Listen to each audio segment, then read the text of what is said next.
الإسكندرية تقدم سنين وراها سنين بتحكي، ايدين معاها ايدين بتبني. مذيعتنا العزيزة مشغولة في ايه؟ بكتب حجز هبعته للتنسيق.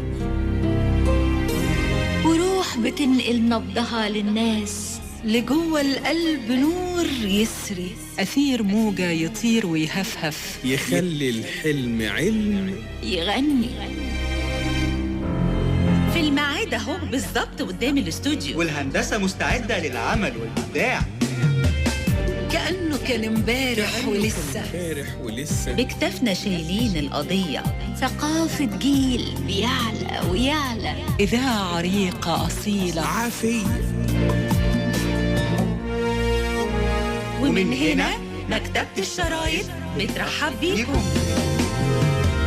نعدي نسلم لغيرنا الكلام، وجيل بعد جيل بيحلى العلام، يكمل رسالة أسد كبار، وموجة بتهدي لموجة السلام. ساعة حب، ساعة رد الجميل لجيل جميل. أساتذة FM. الإعداد والتقديم خالد السيد.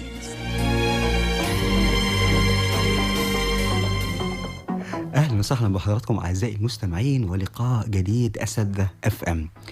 الحقيقة إذاعة الإسكندرية كانت تحيط الحقيقة بكل مجالات الإذاعة، بكل مجالات واهتمامات المستمع، ومن أهم هذه الاهتمامات والحقيقة بنجد كثير جدا إن كان في السيارات أو في البيوت كثير جدا من المستمعين يفضلون الاستماع لإذاعة محددة.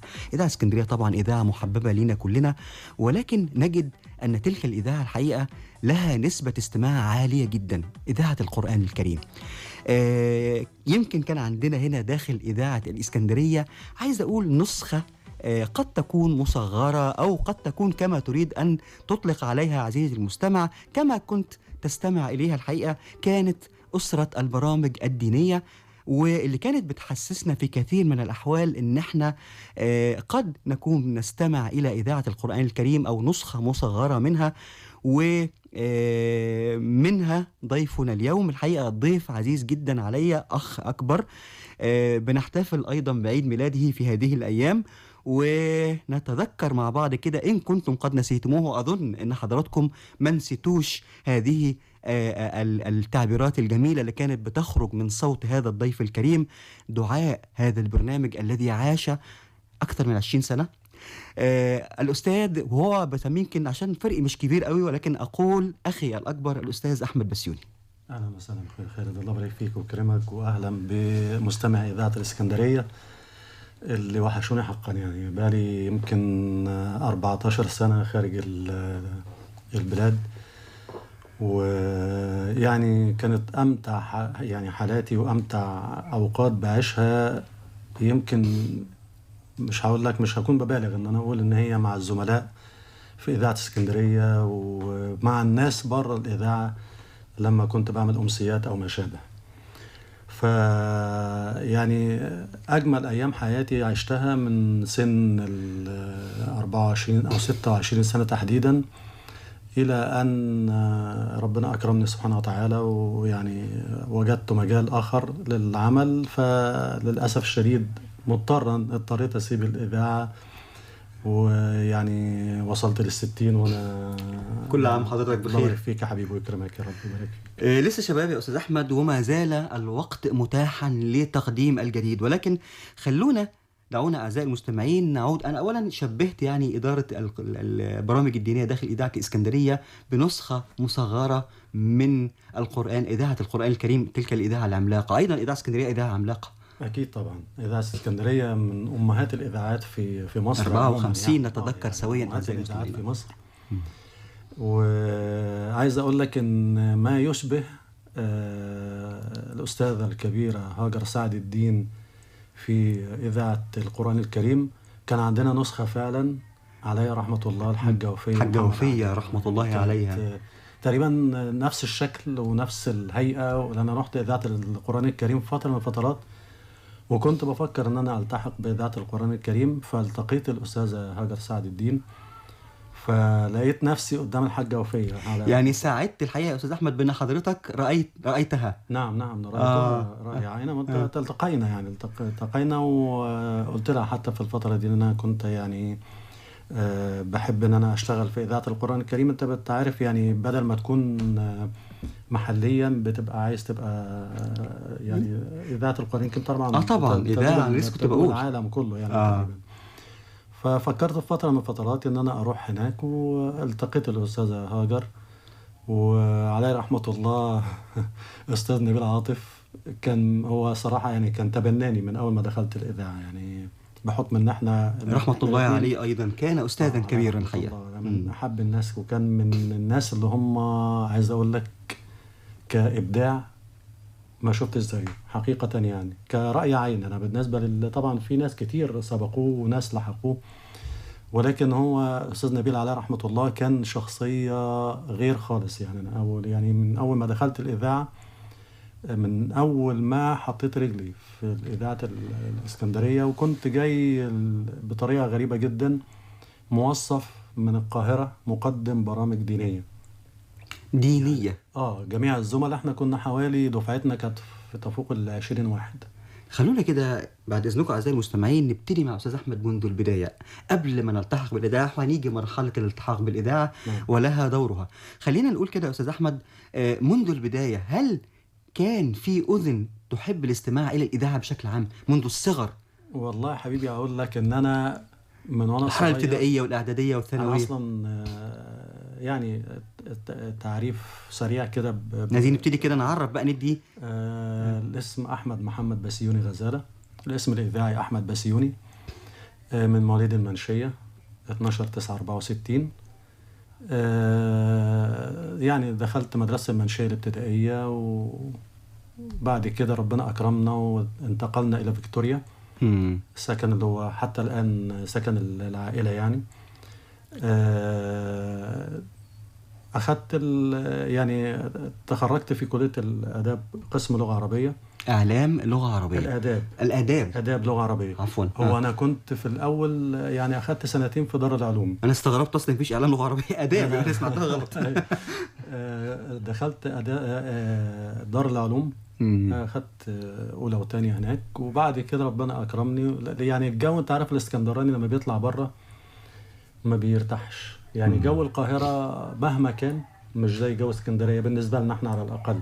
احنا اللي حرانين قوي دلوقتي، زمانهم هناك هم.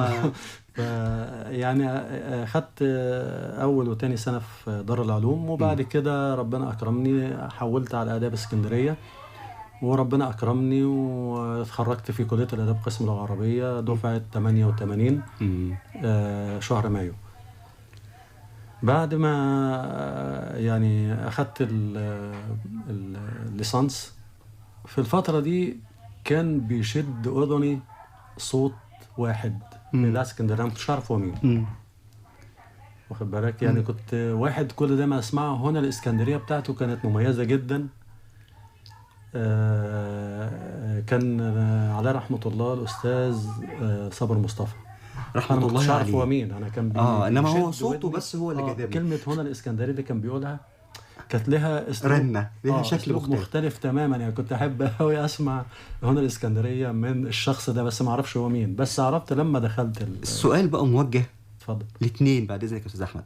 عندما رايت السيده هاجر سعد الدين وعندما رايت الاستاذ صابر مصطفى فيما بعد، هل كان الصوت مقارب للشكل؟ لان الاذاعه الخيال بتاعها مختلف. لا عايز اقول لك طبعا لا كان شكل تاني خالص يعني.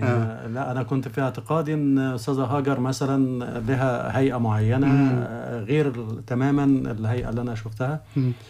الاستاذ صابر مصطفى كان قريب شويه من اللي انا تخيلته. قريب شويه في الاذاعه خيالي يا استاذ احمد. ما هي اجمل ما في الاذاعه استاذ خالد الخيال.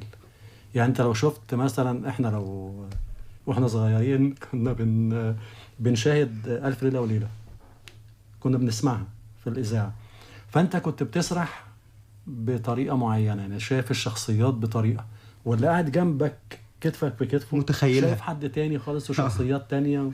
انما لو آخر. انت قاعد قدام التلفزيون انت خلاص يعني انت وهو قدامك شايفينها زي بعض. الشخصيات وقدامك فالاذاعه بتسرح بيك في خيالات مختلفه تماما، تخص بعيد بالخيال يا عن أستاذ أحمد. بالظبط تخص بالظبط. بالخيال. بعيد تماما عن ان انت تبقى شايف الصوره، وممكن تكون يعني قد تغطي الصوره على الاداء او على الصوت او فبفضل الله احنا تعلمنا في الاذاعه من على ايادي فطاحل من ايام عليهم رحمه الله بقى الاستاذ جمال توكل والاستاذ صبر مصطفى والاستاذ نبيل عاطف رحمة الله عليهم وشخصيات جميعاً. يعني كلهم كل واحد فيهم مؤثر. تقدر تقول ان هو بصمة. اذاعه لوحده.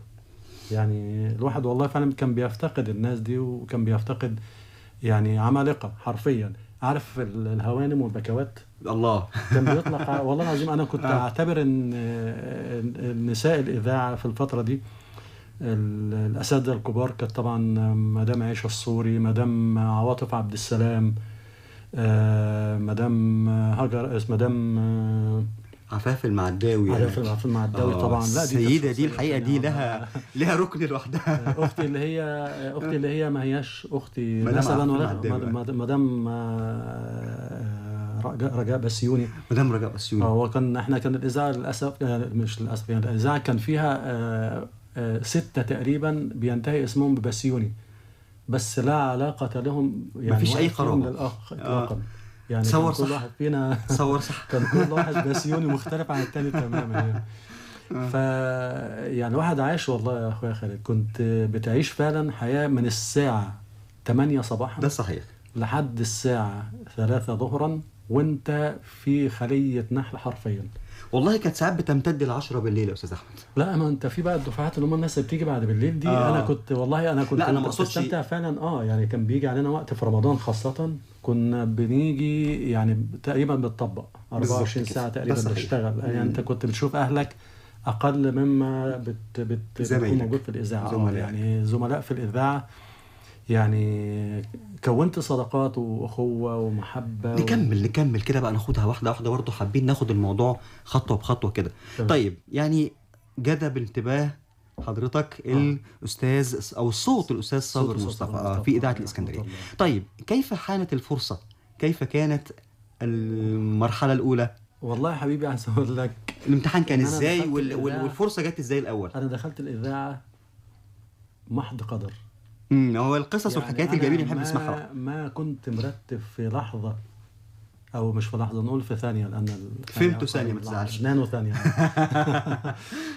ما فكرتش يعني في اقل وقت ان انا ادخل الاذاعه، ما كانش في سكتي اطلاقا. يعني انا كان سكتي راجل خريج ادب لغه عربيه، تبقى مدرس لغه عربيه، وبالفعل التحقت بوزاره التربيه والتعليم بعد ما اتخرجت مباشره. 88 سنه 89 دخلت سلك التدريس. ورايح المدرسه راجع من المدرسه بدرس، والحمد لله الدنيا تمام ومفيش مشاكل. فوجئت في يوم من الايام عليها رحمه الله صاحبه الفضل الاول بعد الله سبحانه وتعالى، والدتي يا رب. لقيتها في مره بتقول لي خد رقم الجلوس ده. رقم الجلوس ده ايه بتاع ايه ده بقى؟ قلت لها رقم جلوس يا ماما. قالت لي رقم جلوس. قلت لها ايه يعني رقم جلوس؟ انا امتحان ثانوي عام خلاص ولا حاجه؟ لا في طالبه ولا حاجه يعني. قالت لي لا ده رقم جلوس بتاع سمعت عليها رحمه الله، كانت من عشاق اذاعه اسكندريه ومن ارشيف المحاكم خاصه. كانت بتيجي كل يوم سبت اعتقد ارشيف المحاكم، يوم سبت بالليل. فبعدها بتيجي نشرة الأخبار. فهي استمعت في نشرة الأخبار في نهاية النشرة إن مطلوب مذيعين ومقدمي برامج في إذاعة الإسكندرية لمن يجد في نفسه كفاءة يتقدم، يعني يكون معاه ليسانس أو بكالوريوس. فمن نفسها خدت الأوراق بتاعتي وجات على الإذاعة من غير ما أنا أعرف وقدمت. كنا في الوقت دوت يعني وصل لعدد الناس يا اخويا خالد حوالي مثلا 3000 واحد عدد كبير تقريبا 3000 واحد. فقدمت عليها رحمه الله وده كله ما تعرفش حضرتك يا استاذ؟ انا ما عنديش ادنى فكره ولا في دماغي خالص المساله يعني. ف قدمت لي وجيت يعني بعد فترة قالت لي في عندك الاختبار تحريري، كان الأول بيعملوا النظام دوت، كان اختبار تحريري في مدرسة النصرية ورانا هنا، ومدرسة النصرية أنا اتخرجت فيها في الثانوية العامة. طب يعني الموضوع قريب؟ قريب أنا أصلا سكان فيكتوريا، فالمسألة برضو قريبة في بيتها. فقالت لي الاختبار يوم كذا، وادتني رقم الجلوس بالورقة على اعتبار ان انا اجي الاختبار بتاع اذاعة اسكندرية. بعد فترة كان في اليوم دوت ما اقولكش من اسوأ الايام اللي شفتها. كجو كان حر؟ جو لا مش حر، بالعكس تماما، مطر من اول ده كان يوم. في شهر ايه يا استاذ احمد؟ والله ما افتكر، بس يعني كان شتاء في شهر من شهور في الشتاء. الشتاء. فكان شتاء غريب الشكل. فانا قلت استحاله طبعا يعقد في جو زي دوت يعقد اختبار. ما رحتش؟ ما اضحكش عليك، ما كنتش هروح يعني، خلاص انا مش في دماغي ان انا اروح الاختبار. فوجئت بابن عم ليا ساكن في منطقه غبريال. فمفروض ان غبريال اقرب لها بكوس. صحيح. فلقيته جاي لفيكتوريا في الجو دوت، ويلا بينا عشان نروح الاختبار. هو كان مقدم في الاختبار. يلا بينا عشان نقدم الاختبار. يا مجدي والله ما هينفع. انا مش يعني انا مش في بالي قوي. لا انا الجو ده يوحي اطلاقا. لا وانا كمان مش مهتم يعني بدرجه يعني كبيره قوي يعني. موظف والمسألة منتهي يعني وخلاص. وبعشق التدريس صراحه يعني. انا كنت بحب جدا حاجه اسمها ان انا اوصل المعلومه، وان انت يبقى لك رساله دور. يعني رساله في المجتمع يعني. فما زال بيا مجدي ابن عمي الى ان اجبرني على ان انا نروح الاذاعه. يعني مش هتخذله ان هو راجل ربنا يبارك له ويكرمه يا رب ويجازيه كل خير ويجعله دعوه جميله اهو. ان هو يجي لي من غبريال لفيكتوريا، وبعد كده هيرجع لوحده مش هتنفع. فالمهم رحت معاه الاختبار، ولقينا اللجنه منعقده بالفعل. دخلنا الاختبار التحريري من فضل الله سبحانه وتعالى، لانه كان كل الاختبار تقريبا او اغلبه معظمه يعني كان باللغه العربيه او في اللغه العربيه. يعني اداب لغه عربيه في سكتي يعني. الموضوع في بيتها. وحوالي مثلا 40 او 30% منه معلومات عامه. فالحمد لله ربنا اكرمني ودخلت الاختبار. يعني اللغه العربيه خلينا نقول شيء مهم جدا داخل الاذاعه، العمل الاذاعي اهم ما يكون، لانك هتفرق بين يعني عايز اقول لك يا اخويا خالد، انت طبعا ادرى بالامور دي طبعا اتعلم منك ان الفونيم ادق يعني وحده صوتيه بتطلع من صوتك. الفونيم الصغير دوت بيخلف المعنى تماما من صاحب شيء الفاعل والفاعل، الفاعل والمفعول به، الحاجات دي كلها يعني فتحه او ضمه او كسره. لذلك حتى كان من اوامر الرسول صلى الله عليه وسلم إن يعني ان اللي يقرا ما يكونش عنده من اللحن شيء. اللحن اللي هو الخطأ، تغيير الأخطاء، تغيير الحركات اللغوية. الخطأ في الحركات يعني اللغوية. بدل ما يعني ما هيدخل أهل الجنة النار وأهل النار الجنة تبقى كارثة طبعا. كما ذكرت معناها في القرآن الكريم يعني. هو أن يرفع منصوب أو ينصب مرفوع دي يعني تغير المعنى. فأنا كنت أعشق وما زلت طبعا وسأظل إلى أن يقبضني الله سبحانه وتعالى أعشق اللغة العربية. وحتى الآن مجال عملي كله في اللغة العربية يعني مش بعيد يعني. طيب أستاذ أحمد، احنا برضو بناخد الموضوع خطوة بخطوة، فكان الموضوع قدر. دخلنا إلى الامتحان حتى قدر. الحمد لله دخلنا، واللجنة كانت صعبة. أنا خلاص عدينا التحريري. بعد ما ربنا أكرمني بالاختبار التحريري وربنا أكرمني فيه وقالوا لي أنت نجحت فيه ومفروض أن أنت تروح امتحان شفوي، اختبار شفوي مع في إذاعة الإسكندرية، وحددوا الموعد. تمام. بعد فترة عدينا ولا كان في مفارقة تاني؟ لا اتأجلت من يوم كذا ليوم كذا في إذاعة الإسكندرية. أقصد كان في مفارقات ولا الامتحان عدى بقى بشكل طبيعي؟ لا ما الحمد لله فيه لسه. لا ما أقصدش هل عدى بشكل طبيعي ولا كان في مفارقات؟ التحريري؟ لا العموم الامتحان الشفوي بعد كده. لا الشفوي لسه بقى، ما الشفوي بعد كده لما هم أجلونا مرتين. يعني مرة في إذاعة اسكندرية وبعد كده أجلوها. مرة في إذاعة اسكندرية تانية وأجلوها. فأنا قلت لا كده صراحة زهقت يعني ما ينفع. ده لسه. فالمهم جابوا بقى خطاب أخير في المكان الفلاني في الوقت الفلاني في مسبيرو. فمسبيرو هسافر القاهرة. في الوقت دوت انا كان عندي مصنع بتاع ملابس جاهزه كده كنت بشتغل فيه يعني هوايه جنب الشغل بتاعي. طب انا هسيب شغلي واروح مسبيرو والله اعلم بالحال ايه. المهم برضه الله يبارك له ويكرمه مجدي ابن عمي. الراجل ده خد له كميه دعاء النهارده. مجدي ربنا يبارك له والله يا استاذ احمد يعني نصيبه حسناته ويبارك له صحته وماله واولاده يا رب. برضه كان معاك؟ لا هو راح قبلي. فبرضه من باب الفضول يا مجدي ايه الاخبار وايه اللي حصل وكان ايه شكل الاختبار. قال لي والله هي معلومات عامه ومفروض يعني هو يعني اضاف لي بعض حاجات. هو يعني كنت عارف معلومات بس هو اضاف لي بعض حاجات نقط كده الواحد كان يشتغل عليها يعني. فرحت تيشيرت عادي من صنع ايدي يعني. ورحت لقيت بقى كل الزملاء اللي رايحين الاختبار بدل وسامسونايت والشكل بقى. طبعا يا اخوانا احنا رايحين راديو مش تلفزيون مظهر مش. فطبعا المهم ربنا اكرمنا. دخلت استوديو كان استوديو 10 اعتقد كان استوديو 10. فتحت الباب باب غواصه دخلت كلنا دخلنا هذا المكان والله. فعشان المسافه بيننا وبين بص لقيت اللجنه. انت مش شايف اللجنه صح؟ استوديو كبير جدا. لا الاستوديو انا داخل بوشي المفروض ان الكنترول روم على شمالي. فانا داخل بوشي ما لقيتش حد خالص. انت مش شايف راجع. فاللي جوه قالوا لا ادخل هتلاقي على الشمال في ميكروفون متعلق اقعد. المهم دخلت لقيت قدامي في الحاجز الزجاجي كان على رحمة الله أستاذ اللي هو كان راجل يعني لا المفروض ما ينساهوش. عموما هنتذكر مع بعض عشان بس ايه يعني خلينا بقى. كان أستاذ أحمد أحمد ايه الأسماء راحت مني مش للدرجة دي. خلينا نكمل بس ايه اللي حصل بقى. المهم قعدت كان استاذ حلمي البلوك طبعا استاذ حلمي البلوك واستاذ احمد رضوان. هو مجدي لما قال لي هتلاقي 4 قاعدين قدامك او 5 ده الخبره بقى اللي هو جه امتحن اللي جه قبل مني. فانا لقيت 2 بس استاذ حلمي البلوك على رحمه الله واستاذ احمد رضوان. كفايه حلمي البلوك كفايه قوي يعني اسم كبير استاذ حلمي البلوك طبعا. المايك قدامي فانا بعلي صوتي. قال لا قول بالراحه لان انت ما فيش مشاكل الصوت وصل لنا يعني. اتفضل. فقلت له قال لي عرف نفسك. عرفت نفسي.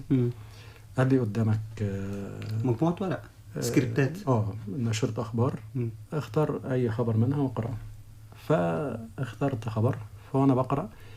فكان في وقتها بطرس غالي وزير الخارجية بيوصل رسالتين لرئيس فنزويلا والمكسيك. يا متذكر ده أنا متذكر بالحرف. الله. فجاي الخبر وقد سلم سيادته رسالتين لرئيس الدولتين. فوانا بقرأ فقلت وقد سلم سيادته رسالتين لرئيسي الدولتين. فاستوقفني استاذ حلمي فبيقول لي مكتوب قدامك ايه؟ قلت له مكتوب لرئيس الدولتين. قال لي انت قلتها ايه؟ معلش هو عشان انا متعود على كده متعود على الصح. لرئيسي الدولتين لرئيسي. طب ليه قلت له رئيسي؟ قلت له لان فنزويلا النون محذوفه دوله فكل واحده ليها. قال لي طب ليه لو قلت له رئيسي مش لرئيسين؟ قلت له يعني النون محذوفه. المثنى لما بيضاف بتحذف منه النون للاضافه. قال لي ماشي مش هنختلف. فالمهم يعني كانت مكتوبه غلط وحضرتك قراتها صح بالفطره. مش هقرا بعيني. احنا بنقرا المشكله صح بالفطره. بنقرا بعقلنا. فالكلمه بتعدي عليك حتى لو مكتوبه غلط. لو مكتوبه غلط بتعدي عليك انما لما تقرا بعينك مش هتخطأ. فطيب قدامك ديوان قرأت منه شعر قصيدة. واقرأ سورة الأعلى. قرأت سورة الأعلى بفضل الله بالتجويد. فاقرأ. حضرتك من حفظة القرآن يا أستاذ أحمد؟ الحمد لله. نقول برضو إنه هذا الأمر مهم جدا. حفظة القرآن الكريم كريم ما شاء الله من زمن يعني الحمد لله. ما شاء الله.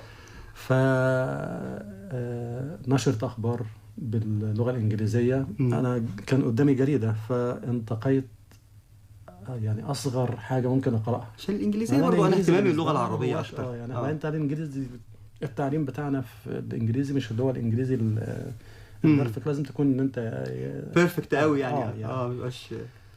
فقلت له بص يا استاذ حلمي، معلش انا مش هنفع في الانجليزي، يعني انا خدني في العربي، اي حاجه عربي ماشي، انما الانجليزي مش قد كده. قال لي ماشي. المهم انا وانا بقرا في سوره الاعلى، فهو قال لي اقرا سوره الاعلى، فبقول الاستعاذه والبسمله في سري، فبيقول لي مش حافظها. قلت له لا والله حافظها. مش الدرجه دي. فالمهم فحسيت ان هو ايه بيخفف الجو بيني وبينه يعني. ده مهم قوي على فكره. فانا كان بيني وبينهم الزجاج. فقال لي طب تعالى لف.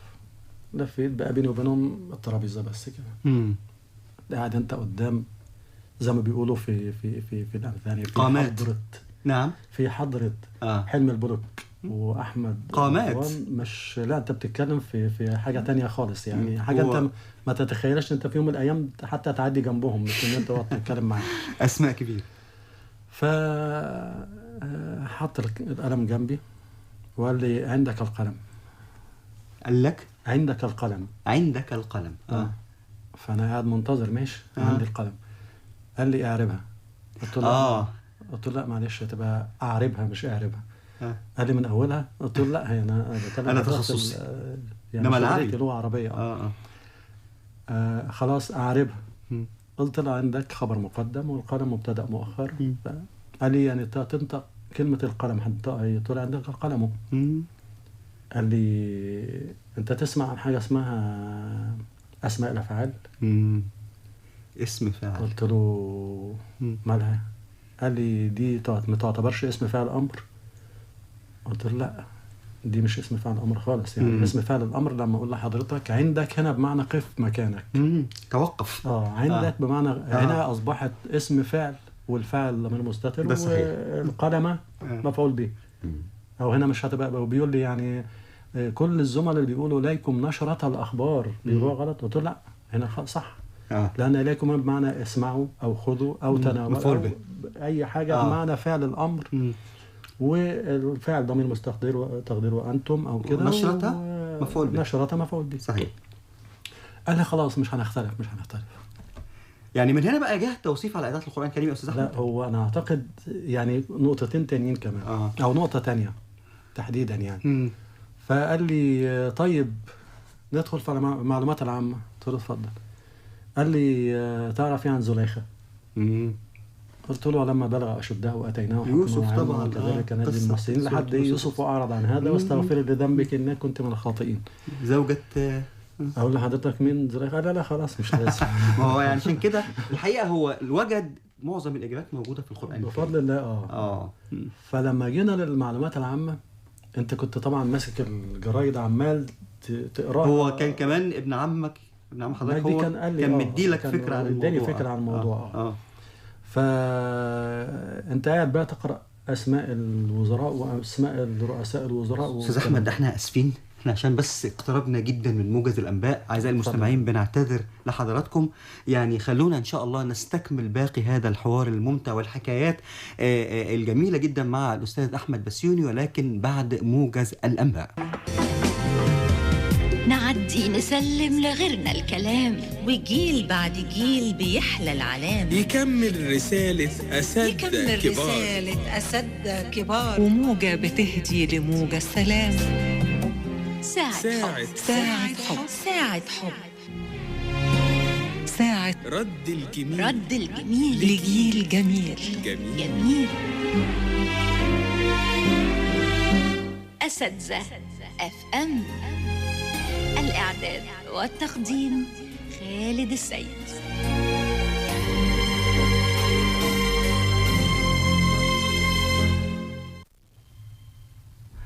ما زلنا معكم أعزائي المستمعين وحوارنا الممتع مع الأستاذ أحمد بسيوني.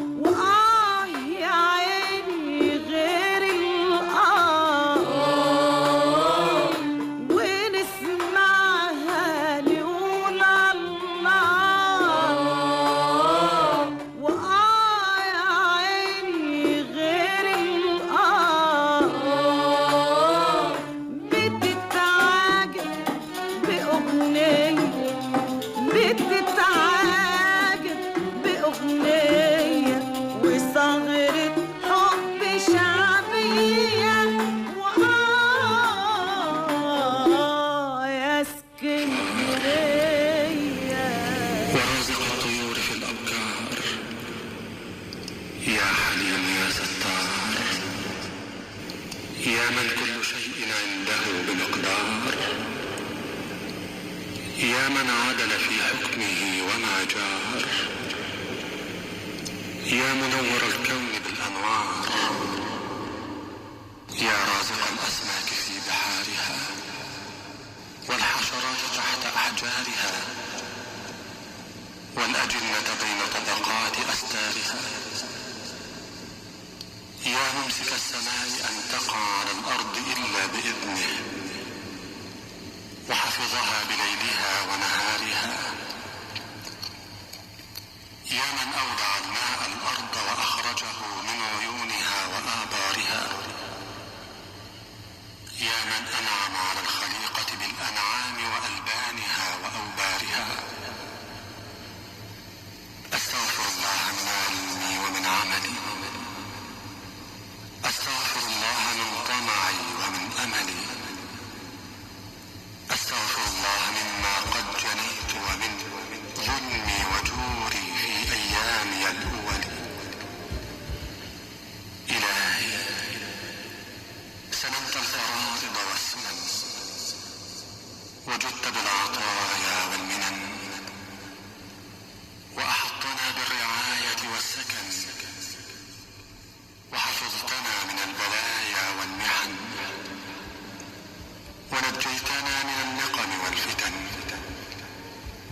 يا بهي الآيات، يا نور الأرض والسماوات، ذياك مني دمعة سالت ندما وقلب استطار ألما،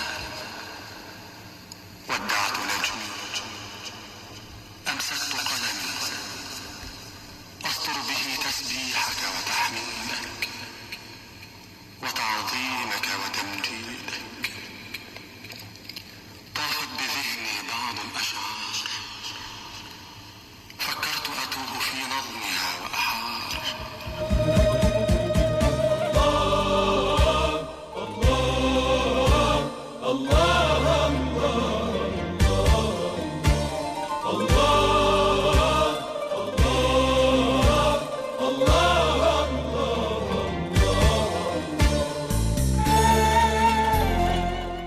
يا الله يا استاذ احمد، الاداء جميل جدا والحقيقه يعني دايما مش بدي المهندس اللي موجود معانا داخل الاستوديو هنا في طبعا ده مونتاج يمكن مش رامي، ولكن رامي الحقيقه عنده قدره جميله جدا. رامي سلامه زميلنا في الهندسه الاذاعيه عنده قدره حلوه جدا في ان هو يبتكر، يعني هو بيقدر يدور على الحاجه ويقدر فعلا ان هو يطلع بمزيكا حلوه، حاجه لايقه. راي حضرتك ايه في شغل زميلنا العزيز رامي سلامه؟ ربنا يبارك له ويكرمه يا رب. ويعني كشخص على المستوى الشخصي شخصيه محترمه جدا جدا جدا، ربنا يبارك له. متألق جدا الحقيقه في عملي. شغل بقى كشغل يعني مش هتكلم عن هندسه صوتيه، مش هقدر ان انا في حقه يعني صراحه الشخصيه برضو بيفكرني بالناس بتوع زمان بتوعنا العمالقه. يعني هو لسه ما زال يمكن، ولكن الحقيقه هو عملاق منذ بدايته. ربنا يبارك له. يبقى في بدايته كده شاطر. نعم، لا طبعا ما شاء الله وما شاء الله، ربنا يبارك له ويكرمه. يعني نرجع بقى ان هو متمكن من مادته قوي جدا جدا جدا ما شاء الله. بشكرك رامي زميلي الحقيقه، رامي سلامه. ونرجع تاني بقى استاذ احمد، وهذا الاداء العميق جدا الحقيقه اللي مليان خشوع وخضوع لله عز وجل واستغفار.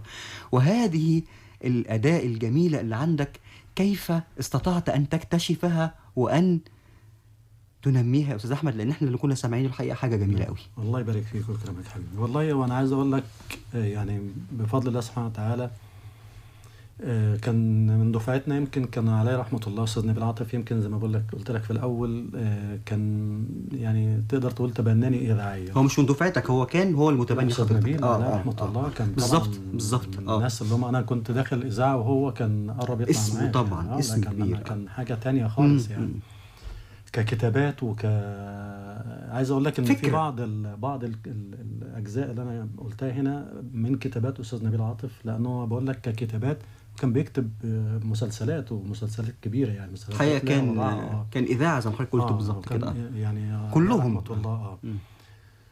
فأول ما بعد ما مركز تدريب مباشرة من جينا الإذاعة وربنا أكرمني ودخلت ووفقت فيها، قال لي أنت هتدخل على طول الاستوديو. أستاذ نبيل أنا لسه ما تدخل الاستوديو على طول يعني. كنا قعدنا يمكن أسبوعين، الزملاء كلهم استمروا بعدنا بفترة. كان حظنا كان جميل جدا، أنا والزميلة الله يمسيها بالخير الزميلة فادية فهمي كانت زميلتنا في القسم يعني. لم أحضرها الحقيقة. إدارة البرامج الدينية من أوائل أو مش من أول، إحنا فعلا كنا أول 2 يدخلوا الاستوديو من الدفعة بتاعتنا. مين كان قبل حضرتك يا أستاذ أحمد في البرامج الدينية؟ كانت مدام وفية ومين تاني؟ كان في حد تاني؟ البرامج الدينية كان عليه رحمة الله أستاذ مختار أبو السعد.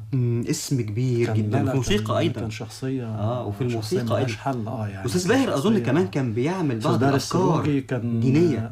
يعني أستاذ بارس السروجي كان بيعمل، كانوا في برنامج اسمه ورتل القرآن ترتيلا. الله، ده كان اسمه جميل، وهو يمكن برضه تحدث عنه خلال وجوده معنا.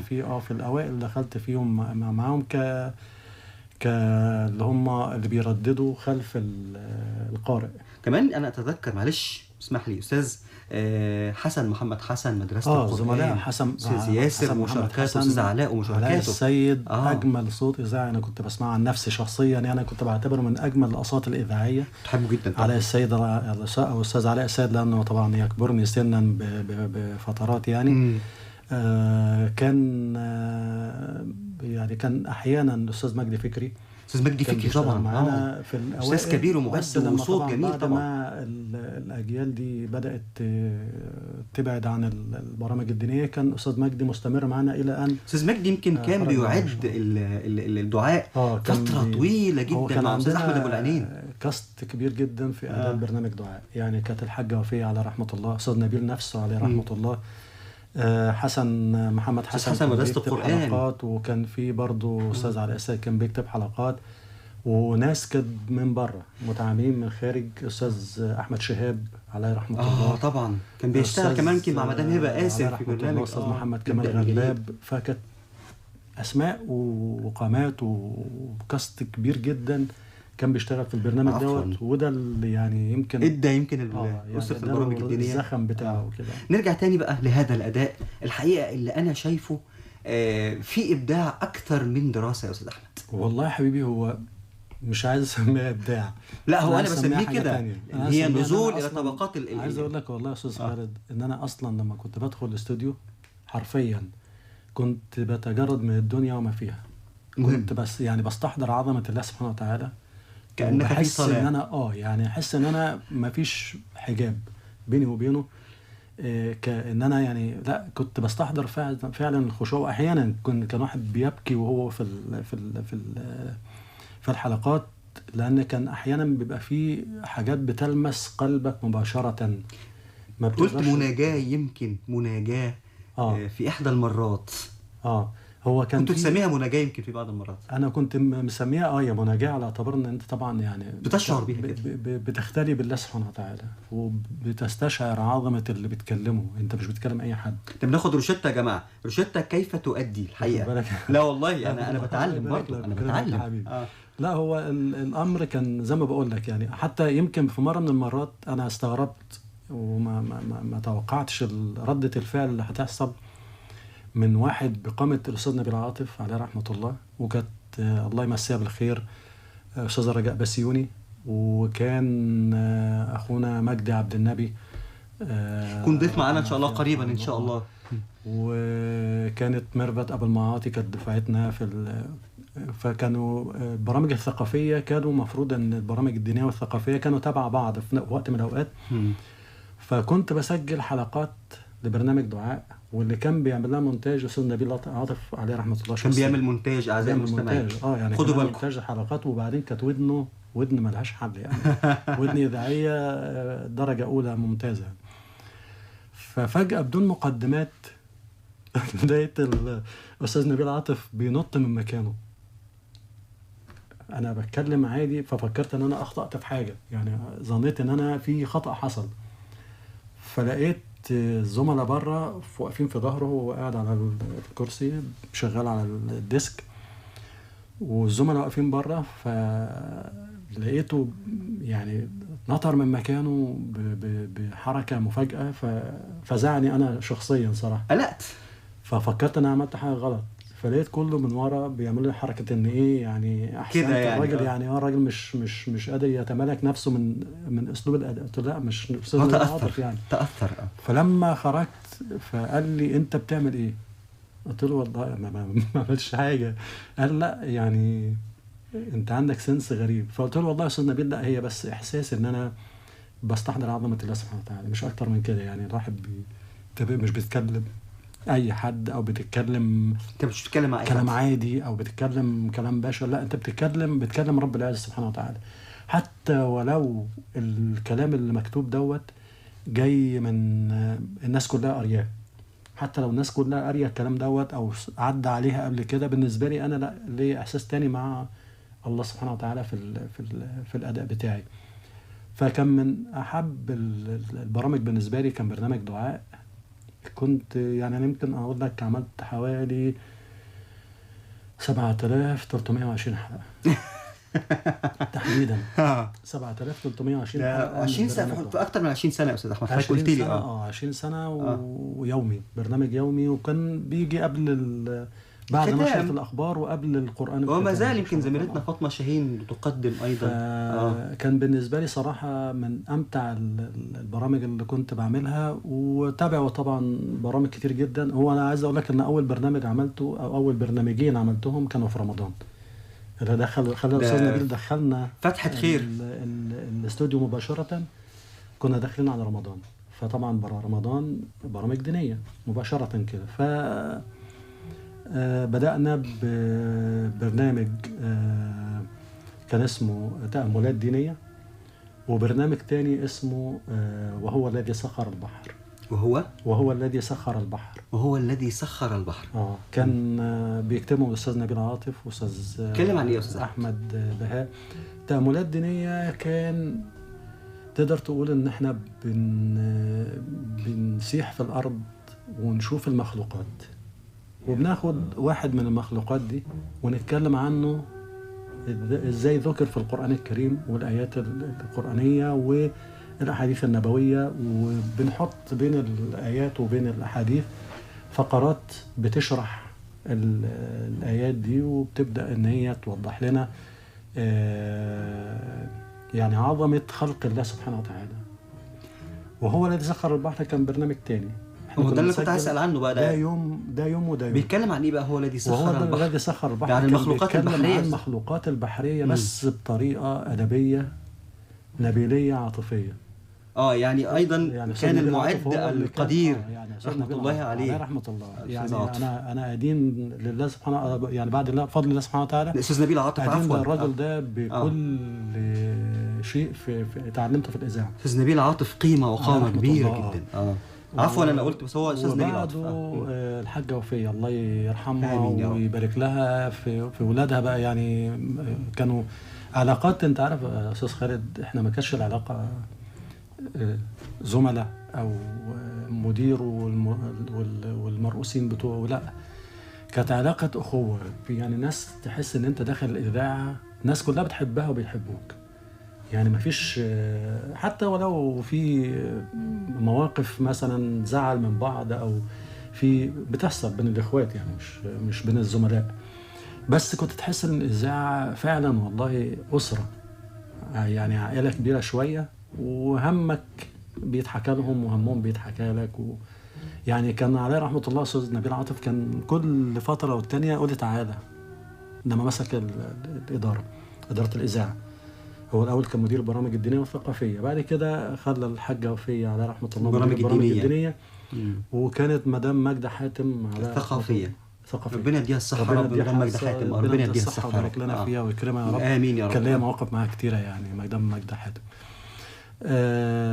مواقف طيبة كلها طبعا. طيب يعني ايه من المواقف؟ احنا عندنا سؤالين مهمين جدا داخل هذه الحلقات الحقيقة. احنا يمكن قلنا اصعب موقف، قلنا مواقف كتيرة من المواقف الصعبة، ولكن ايه اطرف موقف قابل حضرتك اثناء عملك داخل إذاعة الإسكندرية، عملك الإذاعي. هو أطرف موقف كان في إحدى الأمسيات. أنت عارف يعني خلينا نسكن هنتطرق للنقطة دي، ولكن خلينا نسمع أطرف موقف ونرجع بقى. كان في إحدى الأمسيات الدينية. كنا في مسجد بنسجل، والإنسان طبعا ما سمي إنسانا إلا لأنه ينسى. يعني النسيان دوت يعني في فطرتنا أو في طبيعتنا. كان ربنا بيسامحنا في بعض الأحوال بسببه. كنت بقعد أذاكر، هشتغل مثلا الحلقة اللي جاية دي هروح مسجد كذا ومعايا فلان الفلاني، وأقول له هنتكلم في موضوع كذا مثلا، إيه رأيك نتكلم في إيه؟ بسيب الحرية للخطيب او المتحدث علشان هو اللي هيبدع في الحته دي، مش انا اللي ما يعني تديله الفرصه ان هو يقول المعلومه اللي عنده، اللي هو عايز يقوله، هيتكلم في الموضوع الفلاني. ففي مره رحت احدى الامسيات، وكان معايا في الهندسه الاذاعيه استاذ سعد شيحه. استاذ سعد شيحه ده علامه من علامات، هو الاستاذ محمد كمش، واي علامه من علامات طبعا الناس. لا الواحد بقول لك يعني انا الاذاعه الخارجيه، يعني واحد احيانا بيخونوا الذاكره في اسماء، بس بيبقى الشخوص موجودين قدامك، يعني بتحس ان انت ما بتنساهمش. فالمهم في الامسيه، فعمال مسترسل في الكلام، ومقدمه بتاعت ان انا هقدم الشيخ اللي هيتكلم في الموضوع. وقد قال الشاعر، وراحت تماما. ساعات الشاعر قال ايه؟ طب يعني اي حاجه قريبه لا كنا مسجلين. انت مسجل الحمد لله. كنا مسجلين الحمد لله. وقد قال الشاعر وقال الشاعر، ومش عايزه تيجي. فسكت شويه كده، رحت قايل الاستاذ سعد الشيحه، هو الشاعر قال يا استاذ حد يجيب ده؟ قال لي انا ايه اللي عرفني؟ شوف انت الشاعر عندك. فده كان من اظرف واطرف المواقف اللي تعرضت لها. انا اصلا بتبقى انت محضر نفسك ومرتب امورك بس هو النسيان، ما هو يعني يعني فكل ما يشوفني حتى الله سعد شيحه ربنا يديله الصحه، هو استاذ محمد كمش والله كان كل شويه طب وقال الشعر يا شيخ احمد. يمكن فيصل حجاج اقتبس هذا الاسم من هذا فيصل حجاج من هل اقتبس قال الشاعر من قال الشاعر ولا دي حاجه ثانيه؟ طيب قال الشعر الثاني ده كان قال الشعر الثاني. اصعب المواقف لما كان من اصعب المواقف فعلا اللي تعرضت لها لما الحاجه وفيه الله يرحمها امين طلبت ان هي كانت سيده جميله فاضله لابعد حد. تخيل استاذ خالد، انت طبعا عاشرتها وعارف طبعا يعني شخصيه فوق ان انت توصفها. فالمهم جات في وقت من الاوقات قررت ان هي يتساوي معاشها. كانت لسه ما وصلتش، يعني كانت حوالي 50 سنه او حاجه زي لسه كان بقى 10 سنين او كده يعني. فلا هسوي معاش يا حاج، الله يبارك لك، الله يهديكي، الله يرمى فيش. في الوقت ده كان مسك الإذاعة الله يبارك له ويكرمه أستاذ لاشين حسين. من أحب الناس أستاذ لاشين حسين يا جماعة صاحب فكرة نزولنا احنا كمقدمي برامج على الهواء. شخصية كالصراحة يعني الله يبارك له ويكرمه ويبارك له في صحته وماله وعياله وأحفاده يعني. أنا عن الفترة دي مقدر هذا الرجل بشكل شخصي، الله يبارك له ويكرمه. أستاذ لاشين حسين في الفترة دي كان ماسك الإذاعة، مدير إذاعة يعني. فجات الحاجة وفية قالت له أستاذ لاشين أنا خلاص كده بسوي معاشي وهقعد يعني. إزاي يا حاجة ما ينفعش وراجعي نفسك فهي لقت إن هي بالنسبة لها كده أدت رسالتها. وكان عليها رحمة الله أستاذ محمد نوار زوجها توفي، فهي بقى عايزة يعني تتفرغ للولاد. فالمهم من هنا لهنا خلاص خدت قرار وانتهى الموضوع. طيب مين هيمسك الإدارة مكانها؟ فهي رشحت أحمد بسيوني. كان في الوقت دوت كان راجع زميل فاضل من المملكة السعودية، كان دكتور محمد أستاذ محمد شمة.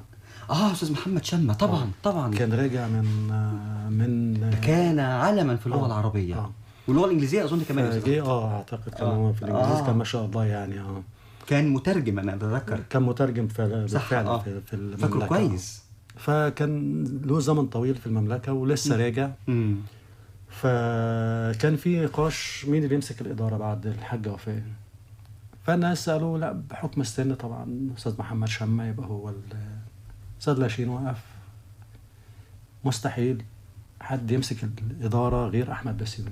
ليه يا استاذ هشام؟ معلش عشان خاطري الموقف مش حلو، يعني ما تحطنيش في الموقف ده مع زميل اكبر مني سنا وهبقى انا المدير وهتبقى المساله مش هو هنا. لا خلاص، انت راجل بقالك في الاذاعه فوق ال 14 سنه وعارف من الهمزه للياء، حافظ اشرطه، حافظ عارف مين اللي هيشتغل معاك ومين اللي هيعمل ايه وهتعمل ايه امتى. حفظ الاشرطه ده كمان مدرك طبعا ميزه مهمه جدا جدا اللي اتعلمته من الحاجه وفيه عليه رحمه الله. عايز اقول لك يا خالد، كنت تسالها حاجه لو سمحتي رقم تليفون الشيخ فلان من غير ما تطلع الاجنده، تديك الرقم فلان الفلاني، تديك الرقم. ده صحيح. كان اللي برضه بيتسم بالسمه دي زميل كان في التنسيق، استاذ منير ومدام هناء.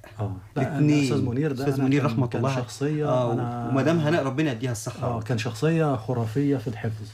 يعني صراحه يعني انا كان هو والحاجه وفيه، كنت انا مش عارف الناس دي بتجيب الذاكره منين، يعني ما شاء الله لا قوه الا بالله، يعني ذاكره حديديه فعلا. اي رقم تليفون، اي رقم شريط، نون ر نون ر بتاع ده سين او سين اي حاجه عايز جيم نون وره وسين. نون الساعه طبعا والره نص ساعه والجيم ربع ساعه.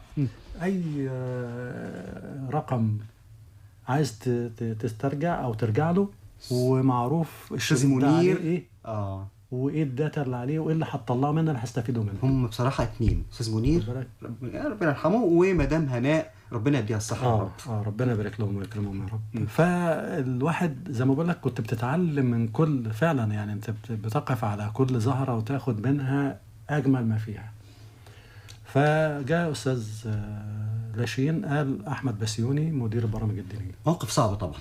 هو صعب عليا وعلى الاستاذ محمد شمه، ما علشان برضه هو اكبر سنا، الحكم طبعا حكم السن. فانا يعني كان الموضوع بالنسبه لي بعدين مفرق، يعني انت هتبقى يعني الموضوع بالنسبه لك هتبقى زملاء، يعني هتبقى مسؤول عن حاجات، وكان نتيجتها برضو ان انا اتحطيت في موقف اصعب او في موقف صعب تاني نتيجه ان انت مدير القسم، رئيس مدير اداره البرامج الدينيه. اصلا على فكره يعني مسؤوليه كبيره قوي. فوالله الحمد لله يعني هي كانت. وبعدين في فترتنا استاذ خالد يمكن امور خفت دلوقتي شويه. في فترتنا كان عندك بتعمل في شهر رمضان بالذات ما لا يقل عن 144 حلقه شغل، واخد بالك، ما بين امسيات وتسجيل اللي هو بتاع الامسيات اللي على الهواء اللي هتتسجل، وبرامج بقى خد عندك برامج بتاع حضرتك بتتكلم في معلومه دينيه، يعني يجب ان تكون مدققا بشكل. لو في اي حاجه فيها شك اي بتلغي الموضوع كامل. ده صحيح. اي حاجه مسؤوليه كبيره قدام ربنا قبل المستمعين. يعني انا مش عارف اقول لحضرتك ايه، الحوار لا ينتهي والحديث الحقيقه يحتاج حلقات وحلقات، ولكن الوقت الحقيقه يا استاذ احمد دائما ما يفقدنا كثير من حلاوه الحوار. يعني اكثر عدو لنا احنا كده. ولكن يعني ان شاء الله في حال تواجدك مره اخرى ان شاء الله ناخد وعد تكون موجود معنا، لان انا شايف الحكايات الحقيقه لا تنتهي ولن تنتهي، كلها حكايات جميله وكلها اسرار جميله جدا بنتعرف عليها من خلال حوارنا الممتع مع الاستاذ احمد بسيوني الحقيقه، واللي مسك البرامج دي لفتره طويله بعد حاجه وفيه. بشكرك استاذ احمد على تواجدك معنا النهارده. انا اللي اشكرك يا خالد على اتاحه الفرصه الجميله ديت، وان الواحد يقعد قدام الميكروفون تاني. انا بقى لي يمكن 14 سنه او انا ما حسيتش بالوقت بعيد عن التليفون. لم اشعر بالوقت الحقيقه والله. وانا مش يعني انا كنت ما كنتش مرتب حاجه والله. انا كنت جاي على اعتبار ان انا اشوف يعني استرجع دخول الاستوديو والكلام في المايك والكلام ده، فالمساله يعني طلعت اسهل مما يتخيل. الحمد لله الحمد لله. استاذ احمد بشكرك مره ثانيه. استاذ احمد بسيوني بشكر حضرتك مره ثانيه. رامي سلامه المبدع والمتالق دائما لك كل الشكر. اعزائي المستمعين الشكر لحضراتكم دائما موصول. نلتقي بحضراتكم الاسبوع القادم ان شاء الله، نجم جديد وضيف جديد. أساتذة FM كان معاكم خالد السيد. على طول الحياة نقابل ناس ونعرف الناس ونرتاح ويا ناس عن ناس،